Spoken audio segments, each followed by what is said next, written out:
Big boss హౌస్లో first and twist and scary house అన్నీ కలిపి స్టార్టింగ్లోనే వచ్చేసినాయి. ఎనీవే ఈ గేమ్ టాస్క్లో రెబల్ ఎవరో తెలుసుకునేకి సాయినే అనుకున్నారు అందరూ, కానీ కెప్టెన్ పవన్ అయితే బలైపోయాడని చెప్పాలి. ఐ మీన్ డెమాన్ పవన్ అయితే బలైపోయాడు. తన్నే అందరూ అనుకున్నారు, బట్ కానీ తనైతే గేమ్ నుంచి అయితే అవుట్ చేసేసారు. ఎలా అయితే ఇంకా ఒక్కొక్కరు ఒక్కటి చెప్పారు, బట్ కానీ అసలు రెబల్ వచ్చి సుమన్ శెట్టి, దివ్య అని అయితే క్లారిటీ ఉంది, బట్ కానీ అది ఎవరికి అర్థం కాకుండా వీళ్ళు చేసే యాక్టింగ్ అయితే సూపర్ అని చెప్పాలి. ఎనీవే 2 టాస్క్లు అయితే విన్ అయిపోయారు వీళ్ళు. ఇంకా రీతు అయితే ఆడపులి అంటే ఆడపిల్లి వెళ్ళిపోయింది స్కేరీ హౌస్లోకి అడుగు పెట్టి. ఇంకా స్కేరీ హౌస్లో 5 ఐటమ్స్ పెడతారు, అవన్నీ కనుక్కోవాలన్నమాట. సంజన గారు అయితే సంచాలకుగా వ్యవహరించారు. ఎనీవే స్కేరీ హౌస్లో రీతు గారిది అలాగే తనుజది అయితే భలే ఉందనే చెప్పాలి. గేమ్ అయితే యమ భయపడిపోయినారని చెప్పాలి. అలా ఇలా కాదు, ఫస్ట్ ఏమో భయం లేదు అన్నట్టు, బయటకు వచ్చేటప్పుడు మాత్రం తనుజ అయితే ఏడ్ చేసిందనే చెప్పాలి.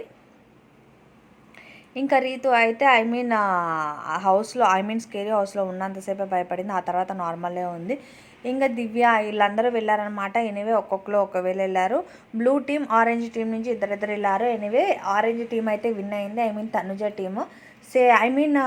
సేఫ్టీ కార్డ్ అయితే ఎమాన్యుల్ దగ్గర ఉంది. ఇప్పుడు వాళ్ళ ఆ టీం విన్ అవడం వల్ల ఎవరు షేర్ చేసుకుంటారు గ్రీన్ కార్డ్ అనేది వాళ్ళే డిస్కస్ చేసుకుని సేఫ్ జోన్లో ఎవరున్నారా అనేది ఉంటుంది. ఎనీవే తనుజకి ఇస్తారనమాట వాళ్ళు సేఫ్టీ జోన్ది. ఇంకా రీతుకి అలాగే తనుజకి గొడవ ఎందుకు అంటారు? పవన్ గురించి. డెమాన్ పవన్ని గేమ్ నుంచి అవుట్ చేయడానికి అందరూ డెమాన్ పవన్ అనుమానించారు, బట్ కాదు, తను మీ వల్లే అవుట్ అయిపోయారని చెప్పి రీతు ఆర్గ్యూ చేస్తుంది. తన గేమ్ తను ఆడేది కంటే ఎక్కువ డెమాన్ పవన్ గురించే డిస్కషన్ ఎక్కువ ఉంటుంది. ఎనీవే ఆ విషయంలో దివ్య కూడా వాళ్ళకి బిగ్ బాస్ నాకు సార్ ఏంటంటే వాళ్ళకి ఒక పనిష్ ఇచ్చారు. బిగ్ బాస్ హౌస్ నుంచి ఏంటంటే వాళ్ళిద్దరూ మాట్లాడుకోకూడదు అని చెప్పి, అంటే లాస్ట్ వీక్ జరిగిన కొంచెం చిన్న ఇన్సిడెంట్ వల్ల వాళ్ళకైతే ఆ పనిష్మెంట్ ఇచ్చారు. బట్ కానీ ఆ పనిష్మెంట్ని రీతు ఫాలో చేయట్లేదు. దాని గురించి కెప్టెన్ అయిన దివ్య అయితే కొంచెం వార్న్లా చేసింది, దాన్ని సీరియస్ అయ్యారు. అలా కళ్యాణ్ దాన్ని ఎక్స్ప్లెయిన్ చేయడానికి రీతుకి చెప్పినా తను ఆర్గ్యూ చేస్తుంది కానీ వినటం లేదు డెమాన్ పవన్ విషయంలో. అలాగే గౌరవ్ ఎప్పుడు బిగ్ బాస్ హౌస్లో కుకింగ్ డిపార్ట్మెంట్లో ఎప్పుడు ఆర్గ్యూస్ జరుగుతూనే ఉంటాయి. ఈ ఆర్గ్యుమెంట్స్లో గౌరవ్ది అలాగే రీతుకి చిన్న వార్ అయితే నడిచింది. అది కూల్ చేయడానికి నిఖిల్ అయితే ట్రై చేశాడు. సంజన గారు అయితే ఫుల్ స్మైలీగా ఉంది, ఫన్నీ వేలో తీసుకుంది.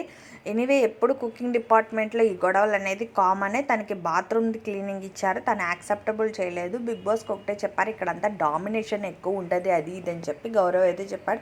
ఎనీవే కొంచెం యాక్టివ్ పర్సన్గానే ఉంటాడు, బట్ గొడవలు కూడా గట్టిగానే అరుస్తాడు.